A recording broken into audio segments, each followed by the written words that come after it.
What's good, everybody? Your boy Hollywood AJ back with another episode of the Keep It 100 YouTube channel. Back-to-back episodes here in my car. I just got done working out. First time being in the gym in a really long time. I'm exhausted, but I feel great. Starting this new diet called the Mediterranean diet. You know, more strict on plants, more strict on less red meat. So it's a very good diet. I tried it last week. I didn't really work out, but I tried it and I really felt amazing at it. So if you want to know more recipes, just let me know in the comments. Let me know what recipes I can use in my future meal plans. Now for the task at hand today is a very sad situation, a very controversial situation, and that being the Travis Scott Astroworld Disaster. But before I go any further on that entire fiasco, I just want to say my thoughts and prayers go out to the families and the 8 people that lost their lives in that concert. You guys will be dearly missed. I feel super bad, and my thoughts, prayers, and condolences go out to the families and to those people who lost their lives. Now, people are trying to say, should Travis Scott be canceled? You know, I don't think so. He's definitely experiencing hate unlike never before. This is the most slander he has gotten throughout his career. I mean, I wouldn't say I'm the biggest Travis Scott fan. I like 2, maybe 3 songs. But other than that, this is a very touchy subject. And the biggest thing about it is that a lot of people think that he should have stopped the concert. But before I go any further on that, man, I'm completely out of breath. Man, I gotta get in the gym more. There's 2 sides, I should say, that you can blame. One, that being the fans. Now, there's videos of fans, spectators, jumping inside of the arena. Well, it was mostly outside, but they were just breaking down the barricades of the concert, going into the concert. So people were just trampling people from the beginning. Like, are you that stupid to trample somebody to get a good spot in a concert? Like, you guys are going literally to the same place. How are you going to just completely trample over somebody, not even stop and have sympathy and ask if they're okay? Like, that is just the number one bullshit, I think. And they're probably the biggest people to blame in this entire situation. Like I said, you can't just rush through like someone is giving out $1 million. It's a concert. No one goes to a concert expecting that they're going to get hurt, or better yet, expecting that they're going to die. You know, nobody goes through that. Now, I know what you're going to say. This isn't the first video of someone dying. This isn't the first time someone died at a concert. Yeah, I know. But these are totally different circumstances. Sure, you go to concerts, raves, people take drugs and die from drugs there. And that rumor about someone going around and injecting people with drugs at this Travis Scott concert, I have a hard time believing that. I just don't know why. That fact doesn't really stick out to me the way that it should, even though a cop in Houston came out and said, yep, it was someone that injected people with drugs. That just doesn't really sit right with me. That's blame right there on the people rushing in to the concert at first. And the biggest question that I have in that segment is, why didn't a security guard go and tell Travis Scott what was going on? Concert haven't even started yet, and mayhem is already ensuing. There's rumors saying that a security guard did go into Travis Scott's dressing room and say, yo, what are we going to do about the energy of the crowd? Okay, well, Travis didn't really do anything. He just said the show must go on, which is very fishy. I don't know why. But then I saw another post way back then of Travis basically inciting a riot, inciting people to go out and, in his terms, get lit, which is extremely weird. Given this day and age, I don't think that's the correct vernacular term to use, especially with what transpired. Now, second person to blame is obviously, why weren't there any security guards? I know you have your standard security, but knowing this being a huge festival, knowing this being one of the most iconic, widely popular musicians and artists of the 21st century, wouldn't you think that Houston or the venue itself would beef up on security? That's another part that kind of really stands out to me, because like, why wasn't there any more security than there should have been? It was just a little weird to me.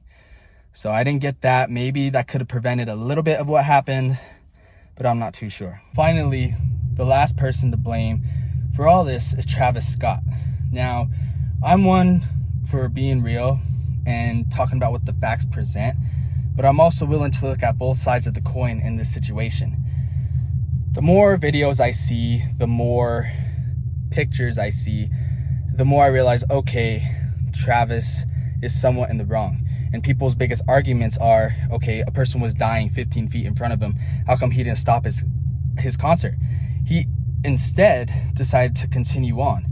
He saw a kid's body getting lifted and was singing over it, and it was a pretty dark and gruesome video. I gotta admit, it was really scary. But for those people saying it was demonic, Travis is a devil worshiper, he sold his soul to the devil, I feel like you're reading way more in between the lines than you need to.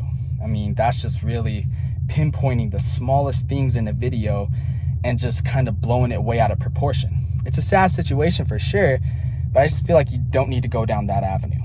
And his entire concert was basically a mosh pit. Now, other rock and roll artists, they see people passing out, they see people getting hurt, and automatically they encourage the spectators and the fans at the concert to stop and help that person. But in this audience, in this concert, nobody intended to do that, and the only people that tried to do that were about a whole football field away from the actual stage or pedestal that Travis was performing on. If you look at the layout of this entire concert, it was basically, imagine it being in a football field, right? And there's a big pole at the center of midfield. Travis was standing on there while everyone around him was swarming the entire pedestal or pole. I could see where Travis didn't stop because, as I mentioned, it was an entire mosh pit. How can he really see what's going on?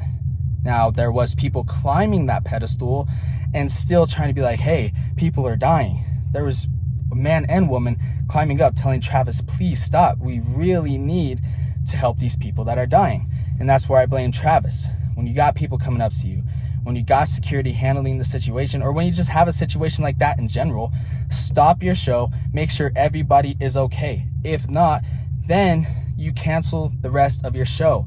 8 people are dead because of it. 8 people are dead because Travis decided to continue to perform. And that is what kind of sticks to everyone's craw. And that is what burns my heart inside because, as I mentioned, people are just going up and telling him, stop, people are dying. A person's body was being levitated by other people. And he still chose to go on. He's told the audience, yo, did I say you could tell me to stop? Along those lines. Did I say you can tell me to stop? It just shows the sympathy that he had was nowhere to be found. The empathy that he had was nowhere to be found. You look at Billie Eilish, look at Motley Crue, one of the most hard rock bands of all time. Someone was getting trampled in the middle of a mosh pit, and therefore they stopped their own concert and said, hey, help that person. But for people to say, hey, you're in a mosh pit, oh, you got to help that person that just fell down. The world is so cruel, and people only care about themselves so much that they're not going to help somebody that's in the middle of a mosh pit. No way. They want to see what's going on in the concert. So for people to say, oh, just help the person, y'all won't. I already know you guys. And the videos of the people breaking through the barricades is clear as day. Now, it's just really sad. Really, really sad. I'm sorry for this truck. He just pulled up. I don't know what he's doing, but you know, it's a very sad situation. And there was rumblings that his daughter was there. Why would he have his daughter in that environment in the first place? I mean, I have a 1-year-old kid, and when I become famous and when I fight these celebrities and I play in these big basketball games, she ain't gonna be around that environment until I'm comfortable of her being in that environment. So I'm not bashing on his parenting skills, but I just question her being at the show with people dying. Then you got these stupid dumbasses that are partying on top of EMT vans, EMT golf carts per se. They were partying on it, thinking that they were part of the concert, thinking that they were making big, basically mouthing Travis Scott's lyrics and whatever he's saying. Those people need to grow the fuck up. And those people that are saying, oh, well, it's a mosh pit, let's help them, do it. If y'all would have done it, then maybe we wouldn't be having this conversation. Maybe 1, maybe 2 people would have died, but not 8. So all in all, there's three factors to blame for this entire situation. That being the stupid fans rushing the barricades and causing problems before the concert even started, the venue not beefing up on security that much, and Travis Scott not stopping his show. I'm pretty sure if he stopped his show, canceled the rest of his show, and helped the people that were dying, make sure everyone at the concert was cool, I guarantee you, he would not be facing the heat and slander that he is facing right now. But back to the whole canceling thing, I don't think he'll be canceled. I think there's bigger issues at hand that people need to be canceled for, but I don't think this situation is one of them. I think this is a situation where we'll never see Travis Scott in the limelight that he was once in. He'll be like Nelly, where he'll still be famous, but you won't hear about him as much as you did before. I think all his celebrity days are done. I think all his rock star days are done. He's planning on paying the funeral services and helping other concert attenders get therapy for this situation, which is all kudos to him. But I think the necessary steps we want to see taken is if he does have a concert like that again, if something horrible happens like that again, we want to see him do what other artists do, and that's check on the audience or even stop his show. I mean, people are throwing away Kylie's cosmetic tools. They're throwing away all her makeup brands. So right away, this isn't even a week removed. People are truly upset at Travis, and he is experiencing hate unlike anything else. And like I said, I don't think he'll get canceled. I just think he will disappear from the limelight, and we won't hear about him again like we're known about him. We're not going to hear from him again like we're accustomed to seeing. Please give me a like and subscribe. Comment on what your whole take is for this entire tragic situation. Follow me on everywhere. Follow me on Snapchat, TikTok, IG, Facebook, you name it, I'm there. It's your boy Hollywood AJ. Stay safe, stay healthy, and most of all, keep it 100. I'm out.